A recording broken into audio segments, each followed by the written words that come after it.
So this Maxi Merge too?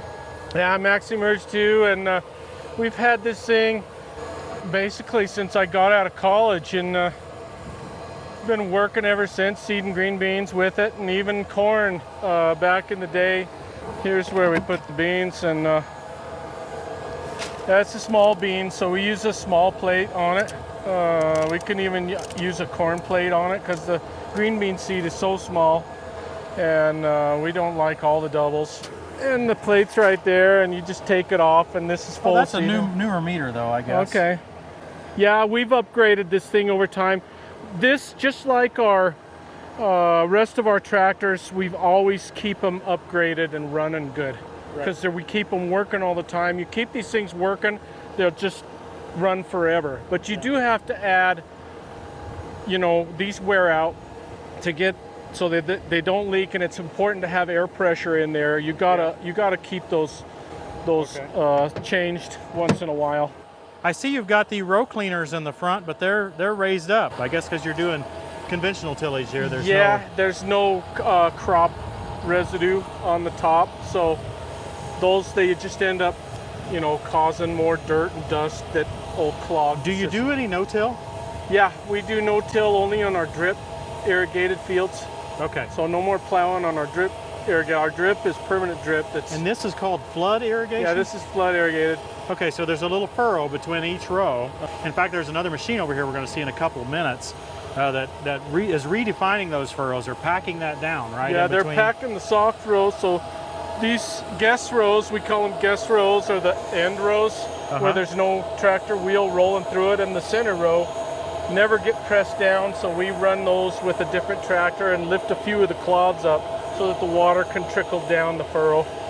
Now, do you have to go to effort each year to make sure that this is sloped just right? Yeah, we have level and land planes. We do it 3 times. You do that with GPS now? GPS, everything with GPS. Okay, you run over it 3 times each year? Yeah, we do it 3 times. That way we get it as level as possible to maximize the use of the water. Okay, what kind of slope is there in this field then? I think this one is dropping quite a bit. You'd be surprised. Now, this is an older machine. I don't see any GPS antenna on it. No, there's no GPS on this one. But these rows are straight as a string. Yeah, they were done with GPS at the beginning, the rows. Ridged or whatever with the, okay. Let's take a ride. Oh, great, let's do it. What's funny is before GPS, my dad and uncles had me doing all the rows because I was the only one that could go straight. Yeah.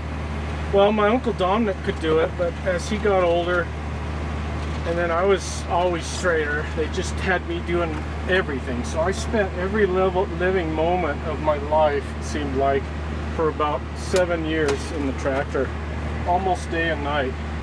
I think that must be the same in the entire country. A certain pride about having a straight row. I was just really good at it. I don't know, I think it only was because my heart was in it, you know. I really always cared about the farm, and I wanted it to be straight and good and efficient ever since I was very young. So what's the trick to a straight row?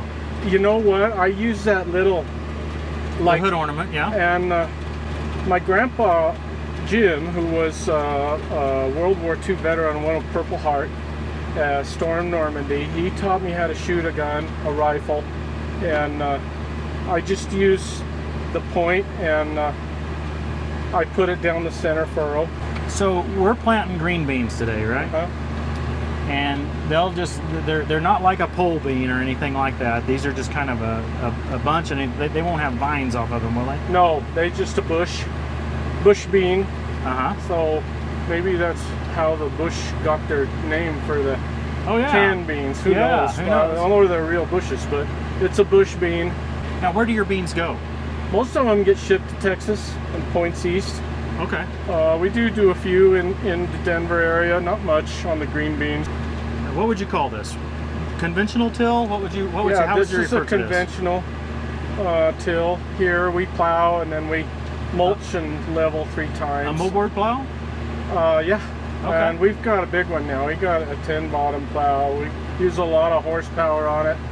With these loams that we have here, you know, they're heavier loams, so you need a lot of horsepower to turn them over, and we turn them over about 14 inches down 14 inches. Yeah. So the ground's really soft, and you need a soft soil for a vegetable root because vegetable roots aren't as aggressive as like corn or silage, commodity roots. Or, you know, none of our stuff is GMO because our customers require us not to grow them. They're just not as aggressive. They need as soft a soil as we can do, and so we're really particular about keeping our soils not compacted and soft and more natural style. Now, when do you start planting beans, and how long do you plant them? You know, beans are real susceptible to freeze, so thank God there's none that only have 2 or 3 leaves up right now, or they'd be dying this weekend with the storm that's coming. But because they're real susceptible to frost. But we usually will start planting them in the middle of April. Green beans are a high plant population, and we can't go basically any faster than we are right now without getting beans stuck in the seed tube. Okay, so they're dropping fast through that seed tube. Yeah, they're dropping. There's a lot of them dropping. Like I say, it's about 100,000 seeds an acre, so there's a lot of seeds getting poured down into the seed row right now. Green beans, they are a bush, but we can grow them really thick. Yeah. So they're tight, and they produce a lot. Now, how long has your family been farming? My family was brought in here to work the mines in Wyoming 4 generations ago as WAPs. Got out of mining, started farming, and so we've been here for over 100 years. But we started in Welby, which is north of Denver, and my grandpa would run lettuce into the Donardo market on a horse and wagon when he was a teenager because his dad had passed away at an early age. So my dad and brother Dominic and Uncle Albert, they started farming with my Grandpa Albert Sr., and the farm grew ever since then. And here we are at about 3,000 acres, 100 years later. 3,000 acres, and a lot of trips over on that for 3,000 acres. So there's a lot more work than for a Midwestern farm. Yeah, we're working. It seems like all year. Now there's the money right there. Yeah, that's it. That's where your money's at. You're right. That and that. Is that that white is the water? Oil and gas. Oh, that's oil and gas. Okay. The water is the more valuable thing at this point, especially with all those thirsty cities and the drought that's happening out west. It's getting tougher and tougher every time. And Nebraska now has lots of claim to that water, so it's going to get tighter and tighter all the time. Now, where does this water come from? My dad was so smart back in the day. He secured surface water back when it was cheaper, and this water comes out of the river. That particular one does. The canal comes up above through those trees. This particular canal does. Okay.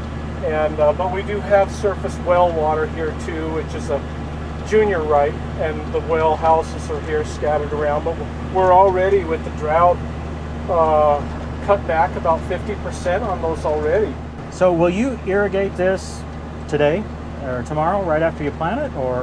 Yeah, but we're forecast for a storm, so we'll that's right. pretty much let the storm do it after this. But going to be snow here tonight and tomorrow, I think, or tomorrow. Yeah, 90 degrees today, 4 inches of snow tomorrow. Now, you're experimenting with organics, right? Yeah. Maybe even beyond experimenting. Yeah, I was experimenting a few years ago, but I pretty much have it down pat now. Okay. Now, what does organic mean? Because in chemistry, organic means not a rock. Right, I know. I have a degree in botany, and I know organics is just kind of an oxymoron or whatever. People call it that, but it's just farming with natural inputs. Okay. Instead of artificial. Okay. So you apply manure and compost. How does that work? We make compost out of manure, and then we put it on when the compost is ready in the fall. Then we'll seed cover crop on top of it. Okay. And that keeps the nutrients up towards the top of the soil all winter long. So when it's snowing or whatever, there's no leaching of that nitrate and potassium and phosphorus and all the other nutrients. We keep them all up at the top by growing that winter crop up. Then as spring comes around, we'll till that in with a no-till implement. Even though we are tilling and plowing, we'll till that cover crop in with a no-till implement, and then we'll seed right behind it. So we'll have all those nutrients for us in the spring and summer that we apply. So you don't plow there? Yeah, we do plow, but we use a no-till implement on our plowed fields, just for the cover crop tillage. Okay. So we're actually doing it twice. We're plowing regular style before we do our after we do our compost, but then we'll do our no-till just to till in our cover crop. So as far as maintaining your fertility, you've got that down pat. Yeah, that's the easy part. So how about weed control? Weed control is where you spend all your money. So basically it's done with machines and getting as close to the seed row as you can with your discs or whatever, pulling those weeds aside. The rest of it's all pulled and done by hand. Okay. Yeah, and with $16 an hour minimum wage, you could imagine how much you're spending pulling weeds. It's an unskilled job paying a skilled wage. So you think you can actually grow organics as well, but just the cost of the labor is just prohibitive? Yeah, the cost is prohibitive. You have to demand and make sure you have it sold, because if you don't, you're a loser, which is why so many new starters go under. They can't make it. It's too expensive to pull the weeds. You got to have a yield, and the crops, the specs at the grocery stores are just as strict as they are on the conventional side. So no insects, everything's got to be grade A, #1, straight and perfect. To do that, you can't have weeds in the field, otherwise you're going to have this or whatever, you know. So you got to have grade A stuff. You can't have weeds in the field. So do you go over the same field multiple times with the hand labor? Yes, we do. Unless it's a quick crop, which is what we try to do. You know, we transplant a lot of our lettuce, so that'll give us only 30 or 40 days. Okay, and the lettuce has got a head start at that. Yeah, lettuce has got a head start, so we get an advantage by doing that, by only making one pass, keeping the crop fast. So 30 or 40 days, you're in and out. Corn and beans and other things, and peppers, onions, you're sitting there weeding them probably 3 or 4 times. Hopefully you're getting reimbursed for that with a higher price. With all the organic product that's coming in from out of the country now, really not seeing that good of prices on organic either. So you don't get much of a premium out of the organic. What you're saving, and when it's all said and done with conventional versus organic, there's one thing that you're saving, if you feel that way, is the environment. Because everything else to a grower, a farmer, it's a wash. You're almost better off just sticking with conventional, because you have less people to take care of, you have less government oversight, you have less audits, and you're making just as much money. Yeah. Now, the big question. Do you think we could feed the world with organic crops? Absolutely not. Not with the high minimum wage like it is now. The weed pressure, it would be a struggle. There would be no food on the shelves. The only way to feed the general public is to embrace the tools that have been given to us by the input manufacturers, and take advantage of those tools, keep food cheap at the grocery store, healthy. We've got the most oversight of any country in the world when it comes to conventional products. Trust the American conventional grower, because all this out of country, you don't know what they're spraying on it. No, it may say organic, but you don't know. I would much rather eat a conventional vegetable in the United States that's grown in the United States than I would an organic product grown out of the country. Makes perfect sense to me. That's why, you know, I love organic. It's like a hobby. Yeah. Because I can do it. It's fun. It's neat my wife loves it. And it's a challenge. And it's a challenge, and it's fun. But you got to keep growing. I'll always be a conventional grower, just because that's where the most sense makes. Yeah, I hope one thing our viewers can see is that the farmers are not out to try to grow junk, and they're not out to destroy the land. Sometimes we hear that, but this land has been in your family and farmed by your family oftentimes for 100 years or yes. more. And some of these tractors are 50, 60 years old, you know, and we keep them running. They've worked well for us. We're taking care of the soils. We're stewarding the soils. You know, we're using the water the best it could be used, the most efficient way you could ever use that water. Never letting that water touch the plant. It runs down the furrow and it soaks into the soil. The roots can grow out to it then, and it doesn't evaporate, I suppose. It doesn't evaporate. It just, you know, a little bit runs out. It runs back to the river. We have all this precision equipment now where we're adding fertilizers just enough for the plant to use to reduce the runoff fertilizer. Yeah. And we're so efficient now that we're the most efficient growers in the world, and I hope that, you know, your viewers will trust us and know that we basically were made for this. After so many generations, this is what I was made for. I could never do anything else, since either my employees could never do anything else either. Their fathers worked for my father. Their grandfathers worked for my grandfather. Amazing. We're almost like a family now, and it would be a shame to see all that go away and have people have to rely on product that comes from out of the country. Yeah, yeah. And is that, would you consider that your biggest competition, is product that comes from out of the country? Now it is. We used to like get mad at our neighbor or the guys on the west slope. Yeah, even yeah. Farmers from out of state. That's not the case anymore. We're working together now. We're a team. We know we're all Americans and we're all on the same boat. As other farming families are in the same boat as we are, and we realize that now, and we have more of a friendly relationship. What would you say the general state of farmers say here in Colorado? I mean, are they financially stable now, or is this an unstable, precarious situation we're in? I'm not running to the bank by any means. I mean, I'm driving a 2014 Chevy Silverado. Not that I would change if I could. I love my truck. Hey, this is not a Chevy sponsored video here. Okay, well, my dad drives a Ford, so there you go. But, you know, we could do a lot better if we sold the water, if we sold the ground. There's all kinds of gravel underneath us and even gold. We're not doing that.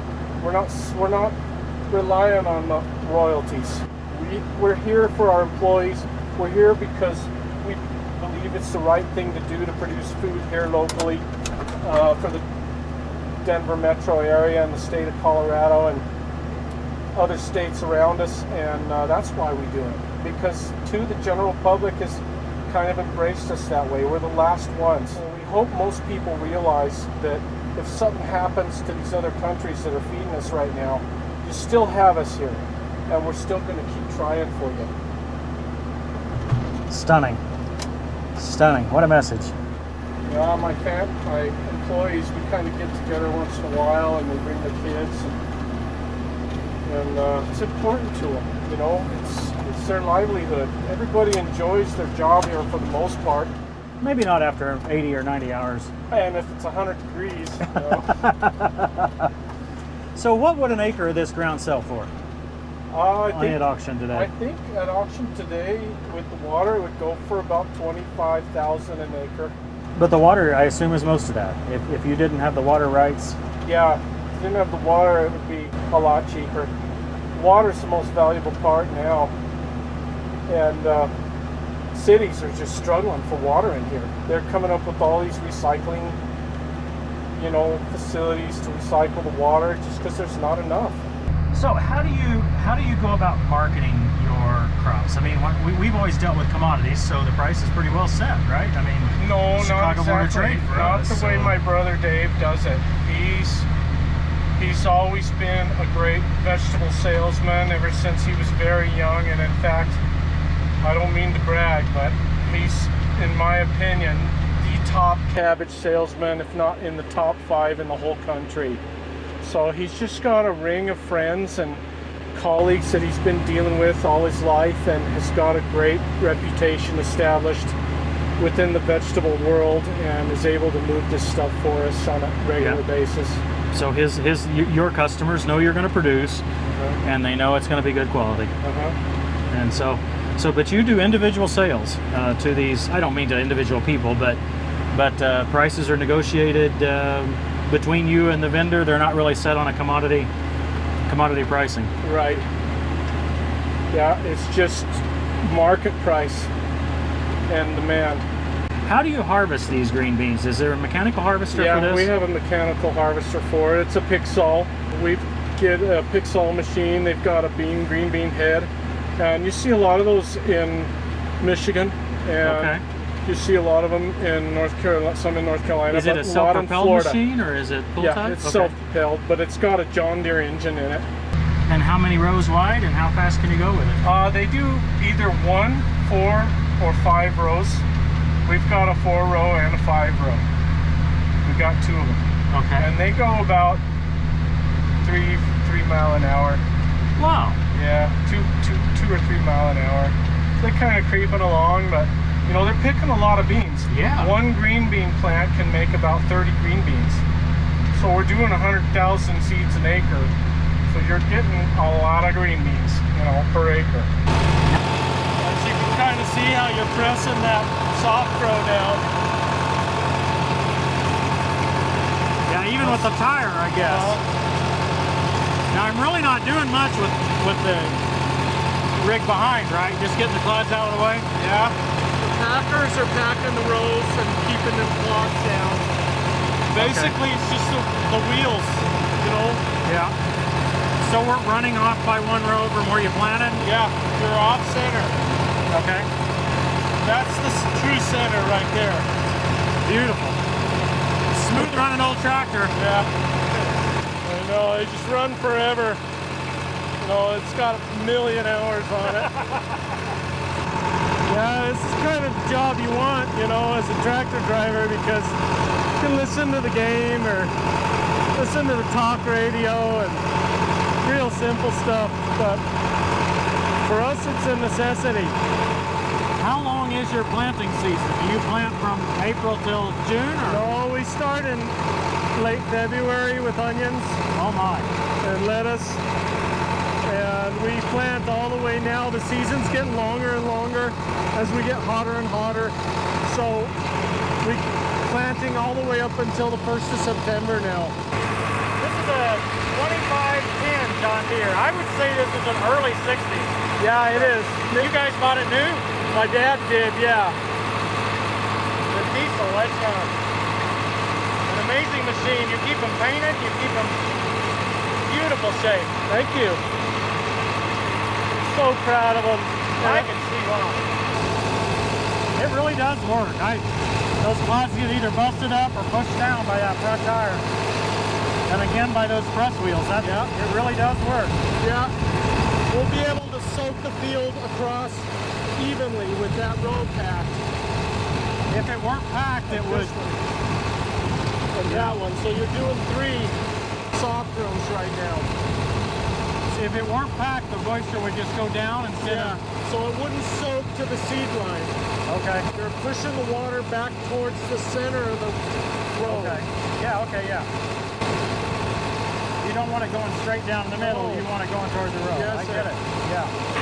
Well, it's very little compaction with this old tractor too. It's such a light tractor. Now you said you had some lettuce over here ready to harvest. Let's go take a look at it. Sure. But more or less you can get the idea.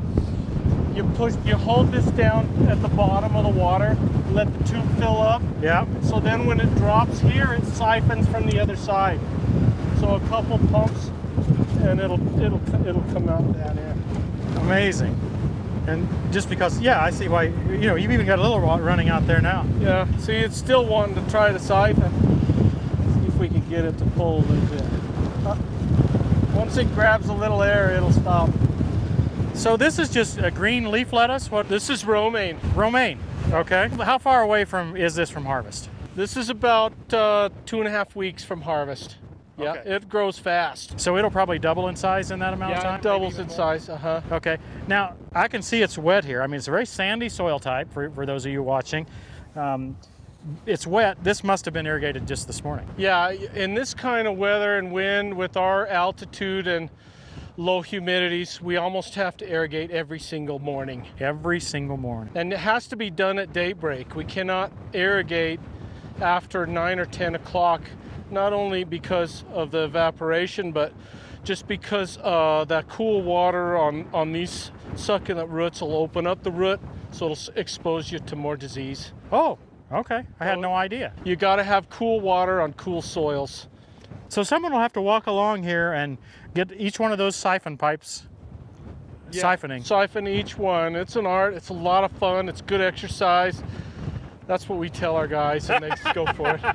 Yeah, I sort of tuned out there when you said exercise. We have to lift the water up higher than the furrow because it's easier for the siphoning tube to siphon down when the water's lifted up with these dams. Now, okay, so it's these dams right here, the orange tarpaulin-looking things, that are maintaining your water level. So you only water a few rows at a time. We lift it up so it's higher than the row, so it falls down kind of. So you do just a few rows at a time. Yeah, well, whatever we're given from the ditch, whatever water is we're allotted, that's how many tubes we have. This looks like, I don't know, I'm guessing 12 acres of lettuce. This is 6 acres right here. 6 acres. Okay, I'm only off by half. How long will it take to harvest this, and how many people?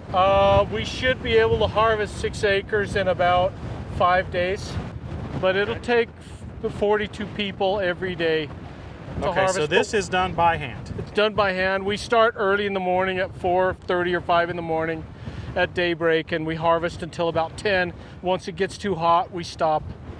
Now, is this considered organic lettuce? No, this is a conventional grown lettuce. Okay, so what chemicals have been applied to it in general? We've got a pre-emergent herbicide. So before the lettuce was even brought out here, you had a pre-emergent. That helps keep the weeds down. And then after that, we'll come and spray for bugs, insecticides. First, we'll shank liquid nitrogen, small amount. Lettuce doesn't hardly need it does need some, just pure nitrogen. No phosphorus, no potassium really needed in lettuce. Leafy greens, all they want is nitrate. We give them a little bit right to the root, plant per plant. Yeah, very efficient. We have a very efficient fertilizer applicators now that run off a satellite, so we're just running right next to them. Right next to the row, so you can stay close to each row. Yeah, and as the tractor slows down and speeds up, it's a variable rate applicator.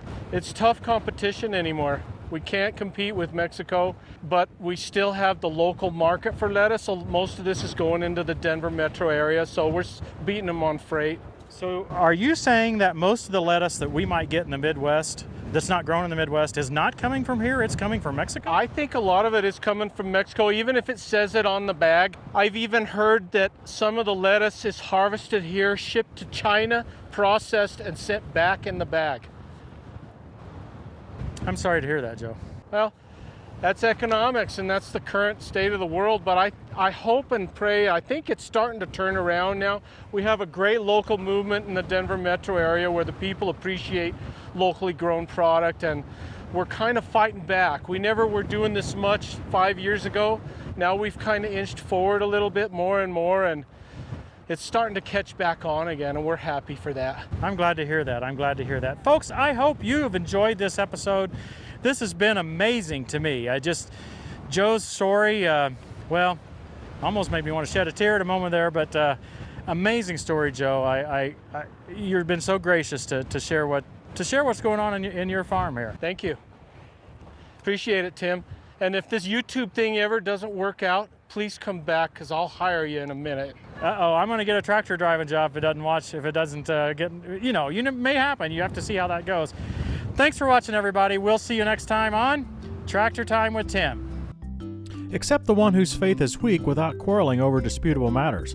One person's faith allows them to eat anything, but another whose faith is weak eats only vegetables.